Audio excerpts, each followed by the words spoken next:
What's happening, y'all? Domino here. We got, what's your name? Michael McFarland. And? All right. So how y'all doing? Doing all right. Well, Down here in New Orleans. oh yeah, you where y'all from?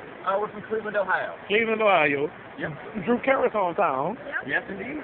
Yeah, and Drew Carrick can sing. He can. Yeah, when he sang that song, Cleveland, Ohio, I like that song. Cleveland rock. Cleveland rock. Yeah, I like that song.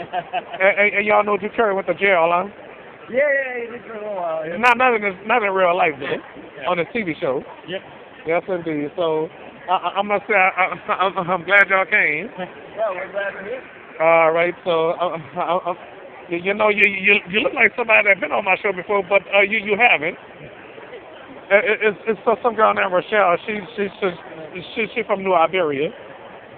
All right then. You have a nice day. And I told you I wouldn't be long. All right. All right. All righty. Domino 70 call me. All right.